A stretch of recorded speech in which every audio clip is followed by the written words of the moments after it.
Savannah Truong, vous êtes spécialiste de K-pop et la fondatrice de Kik Café, le premier concept store dédié aux fans de K-pop en France. J'ai très envie d'y aller. Vous êtes fan depuis l'âge de 13 ans. Comment avez-vous découvert la K-pop et est-ce que vous pouvez expliquer c'est quoi la K-pop pour les gens qui ne connaissent pas? Alors moi j'ai découvert la K-pop en 2008, donc c'était sur Skyblog. Beaucoup de gens qui nous regardent ne connaîtront pas Skyblog, mais Skyblog, c'était un genre de TikTok, mais qu'avec des textes et des photos. TikTok très lent. Où tu devais taper tes codes toi-même pour avoir des couleurs sur le texte. Kikoulol, cœur, cœur, cœur. Exactement. Et la K-pop, en fait, c'est un genre de musique qui vient tout droit de la Corée du Sud. Donc c'est un mix de sonorités. Donc la K-pop englobe pas uniquement la variété, donc la pop, coréenne, mais elle englobe différents types de musique. Donc ça va aller du hip-hop, à l'EDM, au reggaeton. Il y a vraiment différentes sonorités dans la K-pop et c'est un genre de musique qui vient tout droit de la Corée du Sud. Le monde entier a découvert la K-pop avec un tube qui a bouleversé la planète, même si la K-pop existait depuis bien longtemps avant, mais c'est devenu mondial avec ce morceau qui nous a tous éclatés, on peut le dire, de Psy. Écoutez. Oppan Gangnam Style. Ça rappelle des souvenirs, Camille. Hein. 10 ans, 11 ans, 11 ans. Ça fait déjà. Là, c'est reparti pour 6 mois, là. Là, ouais. Les glaciers ont commencé à fondre.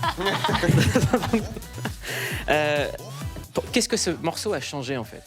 En fait, c'est fou parce que, pour raconter un peu l'histoire de Psy, Psy, en fait, c'est un peu le Sébastien, le Patrick Sébastien, pardon, oui, c'est ça. De la Corée du Sud. Mais en fait, quand il est arrivé en France et en fait en Occident avec cette musique, les gens ont adoré son style, sa musique. C'est ce côté un peu EDM qui pouvait passer en boîte et cette danse, en fin de compte, Mais qui il a n'était pas attrapé représentatif de la mais K-pop pas du tout. Oui. Mais pas du tout. Là, c'est un rappeur qui a souvent été censuré en Corée du Sud, qui vraiment, ses chansons, c'était limite Patrick Sébastien. Il y a un MC de la télé dans le clip. Il y a une idole qui danse. Enfin, c'est pas du tout représentatif Comme si de la Patrick K-pop. Sébastien cartonnait Exactement. au Japon, aux États-Unis, Exactement. en Amérique du Sud. Alors que la K-pop, c'est une vraie Oui, science ça va. musicale. Aujourd'hui, on a des grands producteurs de R&B comme Teddy Riley qui vont travailler en Corée Exactement. pour faire de la K-pop. Et dans le documentaire Génération K-pop, on a un des plus gros producteurs qui explique l'un des secrets de fabrication de cette musique. Regardez. Lorsque je travaille avec des compositeurs étrangers, ils sont toujours surpris de la manière dont nous mélangeons des genres musicaux très différents dans nos chansons. D'après eux, c'est la grande force de la K-pop. Et c'est ce qui fait son succès. Ailleurs, quand un artiste fait du hip-hop, par exemple, il se limite à ce style de musique. Même chose pour la musique électro. Les styles musicaux sont clairement compartimentés. Ça a évidemment certains avantages. Dans la K-pop, nous faisons fusionner les meilleurs éléments de tous les genres. J'ai une question, c'est que j'ai des amis autour de moi qui écoutent beaucoup de K-pop, qui sont fans.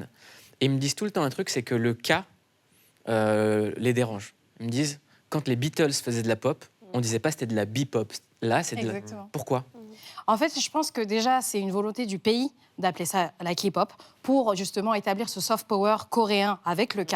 On le voit avec les K-dramas en Corée par rapport à Netflix. Bon, je suis fan, hein. Malheureusement, je suis pris dans les... Et sur les plateformes de streaming, aujourd'hui, on a les K-dramas, mais ça pourrait être juste des dramas finalement, parce que c'est juste des séries. On a aussi avec les webtoons, on appelle ça des Korean comics. C'est parce que c'est des mangas qui viennent tout droit de la Corée du Sud. En fait, c'est pour justement montrer cette volonté de la Corée du Sud d'asservir son Donc soft c'est une power, volonté finalement. qui part de Corée, en fait. Exactement. Et donc le cas sur K-pop, les Coréens en sont très fiers. Est-ce que le gouvernement encourage la création artistique? Ah oui, totalement. En fait, depuis les années 90, dès le début de la K-pop, de nombreuses écoles, de nombreuses universités et académies ont été développées, on le voit bien dans le reportage, pour justement entraîner ces jeunes artistes, que ce soit notamment sur les idoles, mais surtout aussi sur la production musicale, la production visuelle, la production de danse. On a les meilleurs chorégraphes aujourd'hui qui viennent de Corée, on a les meilleurs producteurs de clips vidéo qui viennent de Corée du Sud aussi. Est-ce que c'est un genre qui va supplanter ce qui existe déjà partout? Je pense pas, parce qu'aujourd'hui, par exemple, la musique la plus streamée en France, c'est le rap. Et le rap restera toujours dominant. Mais je pense que c'est une musique qui va devenir... Moi, je suis pas sûr de ça. Ah bon? Oh. Non. Ah bon? Non. Généralement, quand il y a un pic La hot dans take. un... Je suis pas sûr de ça. Je pense que la bulle, elle va exploser et que justement, la K-pop va tout éclater. Moi, je suis fan de K-pop depuis 2008 et j'étais persuadée qu'un jour ou l'autre, ça allait arriver. J'ai une bonne nouvelle, ça arrivera. Non, mais c'est arrivé. Aujourd'hui, Dans le GX, t'inquiète pas. c'est arrivé. Aujourd'hui, la plupart des radios passent des musiques de K-pop. On a eu vraiment, maintenant c'est devenu mainstream. Blackpink font 80 000 personnes au Stade de France en juillet. Stray Kids sont le headline de Lollapalooza. Donc maintenant c'est mainstream. Mais je pense que par rapport à notre culture qui est très eurocentrée, où on est très fermé par rapport à la musique étrangère, on le voit sur la radio française, il n'y a que de la musique française ou de la musique américaine, pas de musique néerlandaise, pas de musique allemande, pas de musique italienne. Ça va être très difficile pour Mais vous allez voir, quand la il y aura France des artistes français qui vont d'accepter. se mettre à fabriquer de la musique comme la K-pop, ça va existe changer. déjà. Ça Il existe ne déjà. faut pas négliger TikTok aussi. Où, Ah oui, en fait, bien il y a sûr. plein d'artistes K-pop qui ont émergé Bien sûr. avec Moi, j'ai juste TikTok. une question, parce que j'avais lu un article justement sur Le bilan carbone de la question- K-pop, c'est ça?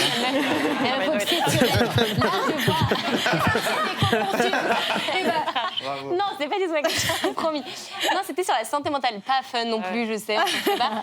Mais non, mais j'avais Si, vu Camille, vraiment toujours sur fun, la, Camille. sur la santé mentale de ces artistes-là, en disant qu'il y avait quand même une grosse pression pour en faire des Bien sûr. stars assez méprisées, avec un taux de suicide assez élevé. En Donc, fait, même, je sais pas si c'est pas vrai le ou pas. cas, c'est pas forcément vrai parce qu'en gros le taux de suicide de Ok. la Corée du Sud est le plus élevé dans les pays Ok. les plus développés aujourd'hui.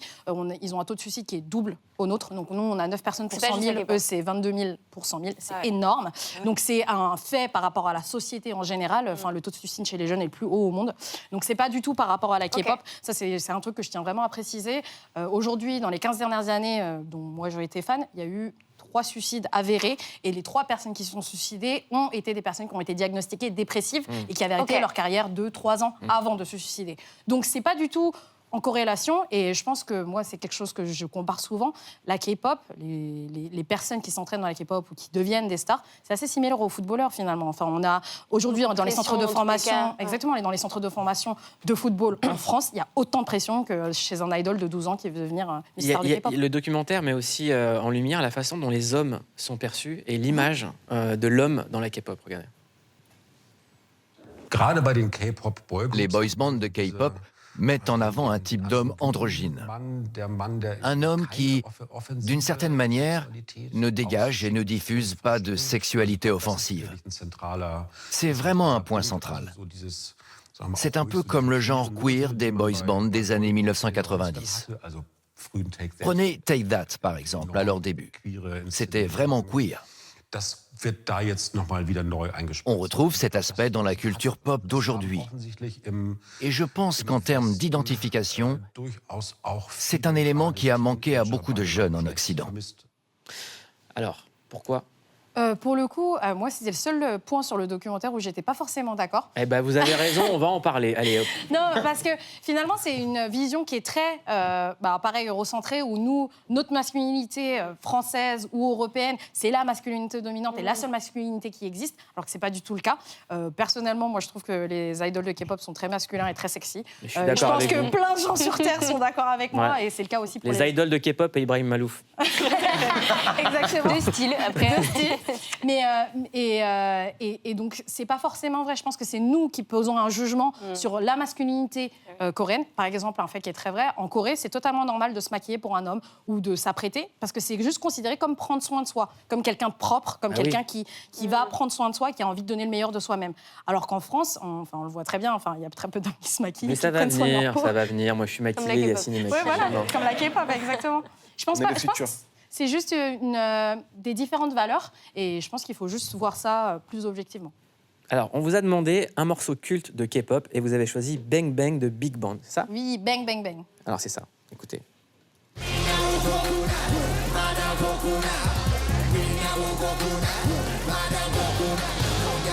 En fait, ce qui est dingue, c'est la façon dont les genres sont mélangés. Exactement. On peut voir dans cette chanson, par exemple, qu'il y a beaucoup d'IDM, beaucoup de hip-hop, mais aussi des sonorités coréennes.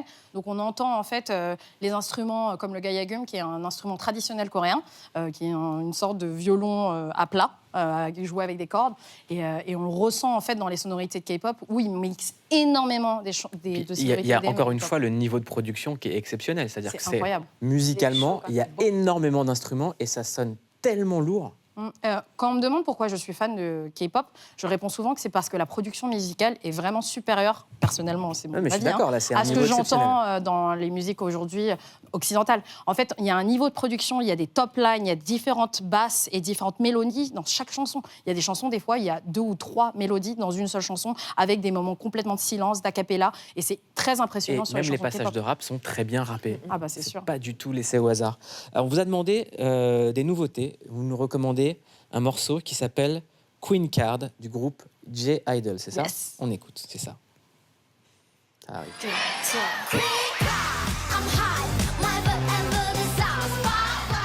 J'aime trop. Ce crash zoom était fou. J'ai envie de traîner avec elle.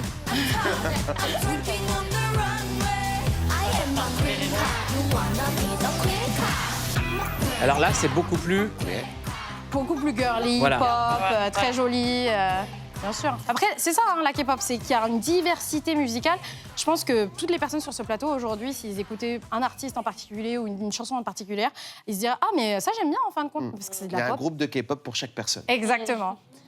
Génétique. Pauline, toi, il y a un extrait qui t'a interpellé. Oui, on en parlait tout à l'heure, vous l'aviez évoqué, c'est les idols.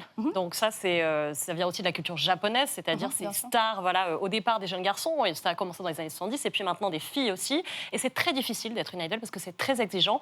Et il y a un passage du documentaire qui en parle. En Europe, les artistes ont toutes les libertés. Les idoles ne sont pas libres.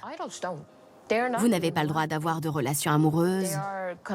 Vous êtes lié à une agence qui non seulement produit vos albums, mais contrôle toute votre vie. Vous êtes surveillé en permanence, traqué par les paparazzi, vous avez des rendez-vous, vous devez rencontrer vos fans, participer à des émissions de divertissement, présenter des shows, passer à la télévision, faire des séances de relooking, changer d'image, de concept. Il faut être un modèle pour les gens. Alors, à part le fait que ça ressemble vraiment à la vie d'Yacine Bellous. Absolument. C'est vrai qu'elle parle aussi de la comparaison avec une Britney ou un Justin Timberlake, ou qui eux avaient plus de liberté, mais c'était même si c'était exigeant. Est-ce que c'est vraiment extrêmement difficile, extrêmement lourd? Il y a des cas de harcèlement aussi? Oui, ça c'est totalement vrai, mais je pense que d'un autre côté, toutes les personnes qui veulent devenir idol, ils le savent. Ils savent complètement à 100% qu'ils doivent se dédier à 100% à leur corps et âme à leurs fans, et que en fait ils n'ont plus possession d'eux-mêmes, ils ne sont plus leur propre personnage. C'est une part. Et ça, c'est nécessaire ou pas pour que la musique soit bien? C'est pas une question de musique, ça c'est complètement économique, et c'est par rapport à l'industrie de la K-pop et à l'industrie culturelle de la K-pop pour en fait finalement vendre, parce qu'en fait l'histoire de la K-pop aussi est due à ça, c'est qu'ils se sont rendus compte très rapidement en fait en Corée que la K-pop n'allait pas fonctionner qu'en Corée si en fait le marché était trop petit. Il y avait Et ceux qui 50 millions. ratent? Comment? Ceux qui ratent. Ceux qui ratent, ils deviennent barista et ils travaillent au McDo. D'accord. Voilà. Ah, il n'y a aucun... Non, il y a 0 entre deux. On n'est pas repêché, quoi. Bien sûr. Parce que, par exemple, Amel Bent, elle avait perdu. Elle avait un talent de dingue aussi. C'est sûr. Non, mais c'est la vérité. Il n'y a pas, Non, bien moyen sûr. d'être repêché. Et surtout que c'est horrible parce qu'il y a une instantanéité où ils débutent maintenant et en fait ils ont un contrat de 7 ans, et une fois que les 7 ans sont finis, bah, c'est fini, quoi. Et ils doivent fonctionner Il dans n'y a ces pas de 7 ans-là. K-pop indépendante. Comme on peut voir du rap indépendant en France, comme du stand-up même En indépendant. dehors des grands labels, si, de plus En dehors en des plus labels de- où les groupes s'autogèrent tout seuls, ça existe? Si, ça existe. Il y a beaucoup de gens qui montent leur groupe avec juste une personne qui les manage. Et ça existe, bien sûr, et il y en a qui fonctionnent. On a pu le voir. Mais c'est le cas de BTS, en fait. Ok. C'est la raison pour laquelle BTS a autant de fans, c'est parce qu'ils ont commencé dans un garage. Et est-ce qu'il y aura... Enfin, est-ce que la K-pop est réservée aux Coréens? Non, pas du tout. Alors là, pas du tout. Je pense qu'en France, et au contraire, en France, la plupart des Coréens sont pas très fans de K-pop. En France, c'est que des Français qui sont fans de K-pop. C'est incroyable. Mais bien sûr. Comment on remplit un stade de 80 000 personnes avec que des Coréens en France? Non, Non, mais ça paraît logique. je parle des artistes. Oui, C'est la meilleure question de l'année. Ouais. En fait, je parlais des Bravo. artistes. Non, pas du tout. Par exemple, regardez le groupe J-Idol. Il y a 2 Chinoises et une Thaïlandaise dans le groupe. Elles sont 5. Il n'y a que 2 Coréennes. Bon, vous nous avez fait plein de recommandations. Merci beaucoup. Maintenant, on veut tout savoir sur la K-pop.